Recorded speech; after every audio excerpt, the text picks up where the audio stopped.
Assalamualaikum warahmatullahi wabarakatuh. Sudah lama nggak upload nih. Saat ini tentang skripsi prodi sistem informasi itu bisa beda-beda cara penulisan judulnya, cara mengemas bab satunya agar tidak ditolak melulu. Nah, gitu. Bismillah. Nah, saya tuliskan ini di materi ini santai saja di blog katabah.com. Nah, coba saya ulas sedikit. Bab 1 rata-rata menjadi perhatian utama untuk di ACC atau tidak.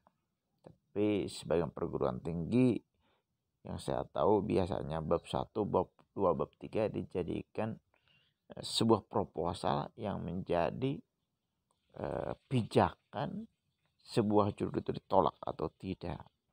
Nah, walaupun ada juga dosen pembimbing yang meminta hanya judul dan deskripsi singkat saja. Bab 3 kadang sebagian mahasiswa menganggap itu basa-basi saja, bahkan tidak sedikit mirip bab 2 isinya. Jadi kalau membahas wawancara, itu definisi wawancara, bukan wawancara dilakukan kepada siapa. Kalau sekarang pengumpulan data mengetahui masalah di lapangan bukan berbentuk kuesioner, entah berbentuk apa. Nah, itu bab 3 itu.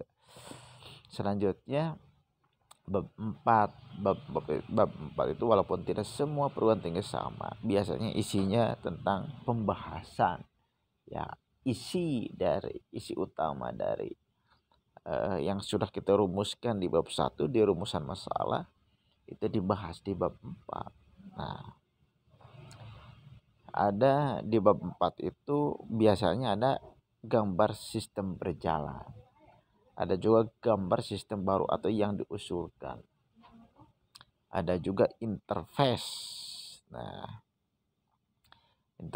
gambar atau screenshot yang diambil dari program yang kita buat.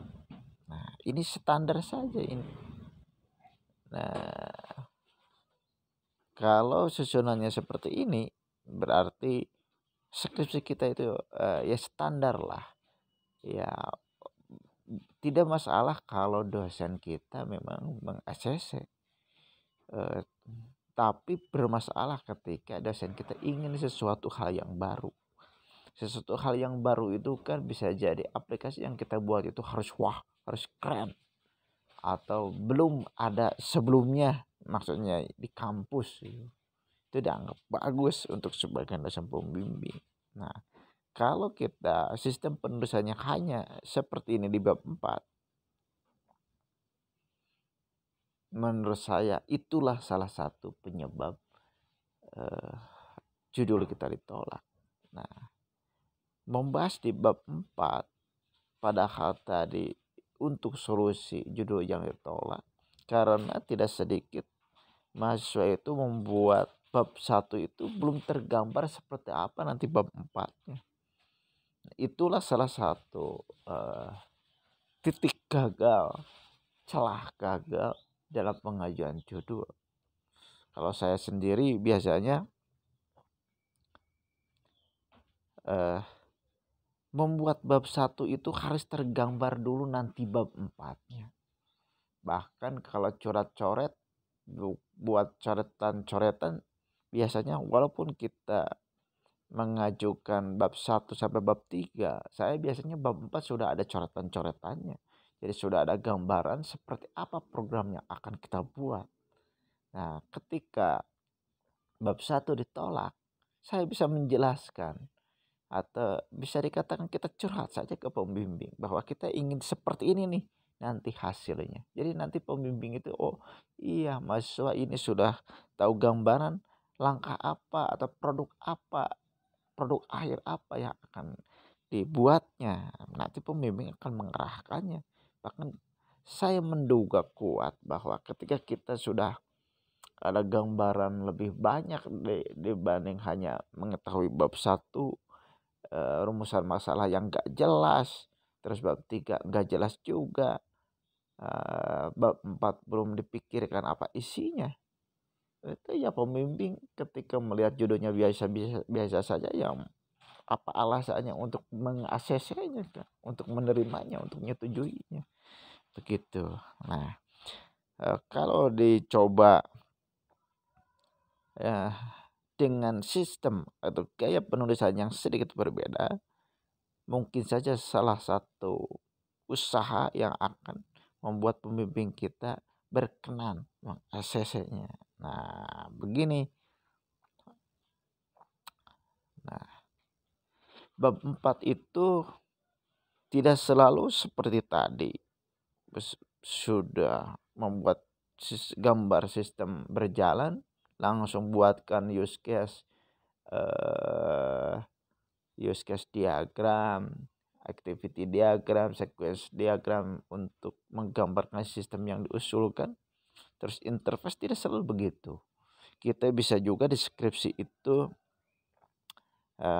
menerapkan AIC model. AIC model itu AIC, Attract, Inform, Community. Ini tujuan utamanya ingin mengetahui sebuah website, sebuah aplikasi itu seberapa hebat memobilisasi massa untuk terlibat ikut kegiatan penyelenggara webnya. Kalau penyelenggara webnya organisasi dakwah, maka seberapa besar web itu mengundang orang lain tertarik untuk bergabung dalam dakwahnya, kegiatan dakwahnya, begitu. Dalam bisnis juga begitu, seberapa banyak, seberapa besar user atau pengunjung web yang ingin terlibat dalam bisnis yang kita tawarkan, gitu. Ini bisa jadi satu skripsi nih, AIC model. Usability testing. AIC model juga bisa satu skripsi, bisa juga satu tesis S2. Nah, terus ada juga usability testing. Nah, di bab 4 itu tidak selalu setelah membuat program itu diuji dengan black box saja, tidak selalu. Kita bisa melakukan pengujian usability. Contohnya nyaman atau tidak program ini, mudah digunakan atau tidak program ini. Nah, jadi testingnya juga sudah berbeda. Ini bisa didapatkan inspirasi seperti ini ketika kita melihat skripsi-skripsi orang lain yang bertebaran banyak sekali di internet. Jangan hanya dari satu kampus atau dari kampus kita sendiri, tidak selalu. Dari kampus kita sendiri itu harus, karena kita harus tahu standar yang biasa diterapkan di kampus. Untuk menambah inspirasi, itu harus membaca skripsi dari kampus lain dan nambah ide. Bahkan kalau yang suka bahasa Inggris, baca skripsi yang berbahasa Inggris dari luar negeri. Tidak berlebihan, itu hanya menambah kemudahan untuk membuat ide baru agar skripsi kita tidak dianggap hal yang sama, hal yang biasa, sehingga judulnya juga sudah ditolak, begitu. Nah, pembuatan program sudah biasa. Jadi nilai kalau kita menerapkan skripsi seperti ini, ini sudah bernilai 2 tesis tambah 1 skripsi. Jangan sampai juga ini dianggap rumit, enggak, karena tingkat kerumitan skripsi tidak akan diarahkan ke tesis. Ketika kita menerapkan usability testing, tidak akan serumit tesis. Jadi bisa dilakukan di skripsi juga. Selanjutnya saya coba nih sesuatu yang aplikasi yang mudah. Walaupun sebenarnya aplikasi ini bisa dibuat rumit juga dan sangat menarik juga. Contohnya PMB nih, aplikasi penerimaan mahasiswa baru. Ini enggak keren. Dan mahasiswa yang baru belajar pemrogram bisa membuatnya. Tapi kalau ingin dibuat rumit itu di dalamnya bisa kita menghadirkan bahan analisis admin atau kampus yang memiliki WPMB itu. Contohnya seberapa banyak pengunjung yang berkunjung dan melakukan pendaftaran. Kalau pengunjungnya contohnya 1.000 pengunjung yang daftar hanya 1, itu berarti ada sesuatu masalah dalam promosi PMB kita, termasuk mungkin saja dalam web kita. Kalau contohnya berkunjungnya hanya 5 yang daftar 4, nah itu juga menjadi bahan kajian. Itu jadi ada mirip Google Analytics kalau yang suka ngeblog itu. Itu bisa terasa rumit oleh sebagian mahasiswa. Kita enggak sama sana. Ini membuat web, bikin formulir, langsung mahasiswa bisa daftar, sudah beres, terekap datanya. Nah, itu kan sangat mudah dan dianggap sangat biasa, enggak ada aneh-anehnya. Tapi itu bisa diakses jika kita memoles pembahasan kita lebih keren. Contohnya begini, di rumusan masalah atau apalah istilahnya. Kalau belum disuruh menggunakan rumusan masalah, baru deskripsi masalah, ya di sanalah dituliskan. Jadi deskripsi masalah itu memang harus jelas. Harus menggambarkan bab 4 itu akan seperti apa nanti kita. Kalaupun dalam tulisan kita belum tergambar, di kepala kita sudah terpikirkan kira-kira bab 4 itu ya akan apa. Sehingga ketika ditolak judul kita, bisa bertanya kepada pembimbing, ini bagaimana sebaiknya Pak? Saya itu ingin membuat seperti ini nih. Gitu. Padahal itu bab 4 isinya. Itu enggak apa-apa. Nah, di sini bagaimana ini tentang WPMB yang dianggap mudah tadi. WPMB yang hanya membuat formulir pendaftaran, langsung daftar, mahasiswa baru tercatat datanya di kampus, beres gitu. Bagaimana menganalisis sistem berjalan menggunakan AIC model. Kalau kampus itu sudah memiliki WPMB, analisis dulu apa sih kekurangan dan kelebihannya. Itu dijadikan salah satu alasan untuk membuat web baru sebagai rekomendasi kita.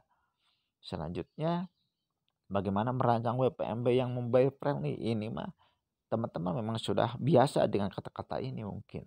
Karena ya apakah pakai Android atau pakai apa, sudah beres. Yang ketiga, bagaimana pengujian usability PMB. Jadi setelah membuat program, nanti diadakan pengujiannya bukan hanya black box testing saja, tapi usability-nya kita buatkan kuesionernya. Ke ke 20 atau 30 responden contohnya itu.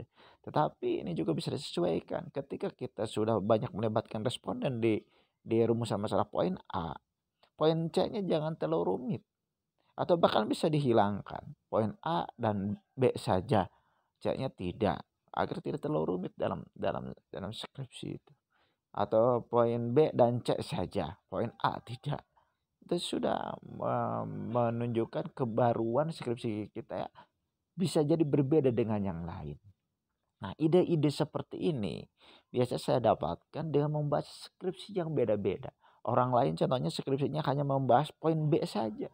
Kita cari lagi skripsi yang berbeda, mendapat poin C. Jadilah kita membahas 2 poin dijadikan satu skripsi. Kalau orang lain 2 poin itu untuk 2 skripsi. Apakah itu menambah rumit kita? Tidak, karena nanti ada tingkat kedalaman pembahasan di bab 4 itu yang berbeda. Kalau orang lain contohnya membahasnya poin C sangat mendalam. Nah, kita agak biasa-biasa saja. Tapi tujuan dari testingnya itu dapat. Nah, begitu. Kalau perbandingan sederhananya contohnya tes usability, orang lain melibatkan 100 responden, itu ada rumusnya sebenarnya. Kita respondennya hanya 10. Itu kan sangat jauh, tetapi kita membuat programnya juga. Nah, itu nilai tambah bahwa kita berbeda dengan orang lain yang hanya melakukan tes usability saja, yang tidak membuat program. gitu. Sebagai penambah kepedean untuk ide ini, saya kasih tahu ya, yang poin A ini bisa jadi satu tesis S2 ya. Yang C, pengujian usability itu juga satu tesis S2 juga itu. Jadi kalau ini dianggap terlalu mudah, enggak juga. Tinggal bagaimana kita membahasakan di bab satunya atau di deskripsi saat kita pengajuan judul. Nah, selanjutnya kita bandingkan dengan yang biasa mahasiswa tuliskan di rumusan masalah seperti ini. Ya kira-kira saja nih. Bagaimana merancang web PMB? Bagaimana merancang web PMB berbasis mobile?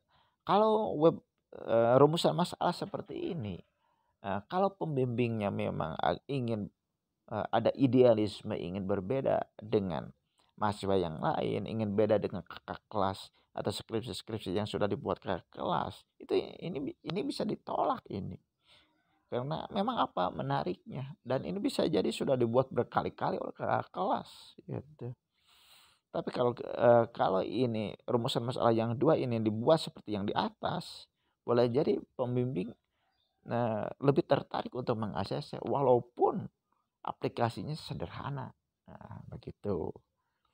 Kecuali kalau kita memang punya kemampuan membuat aplikasi lebih keren. Nah, harusnya di sini dibuat keren juga nih di rumusan masalah. Contohnya yang tadi melibatkan aspek atau indikator analisis pemasaran atau promosi online.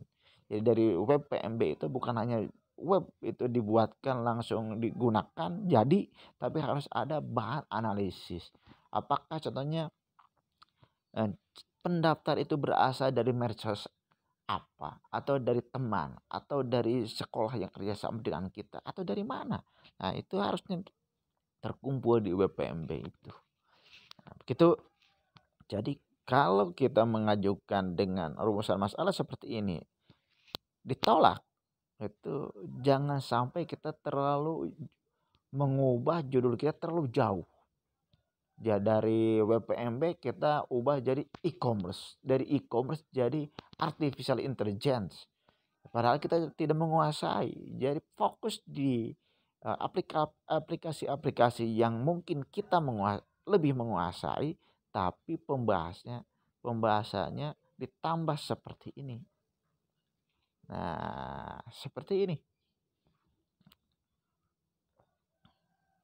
Oke, begitu dulu untuk saat ini. Mudah-mudahan kita bahas nanti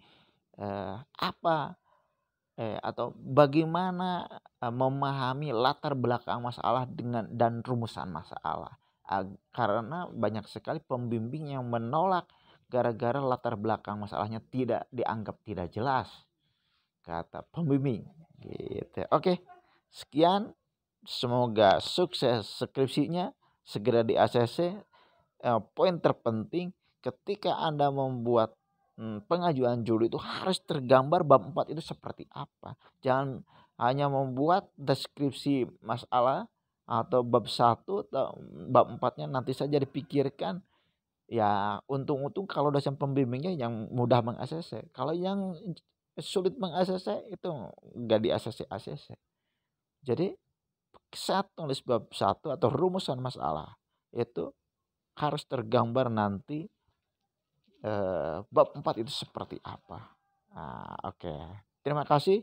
Wassalamualaikum warahmatullahi wabarakatuh.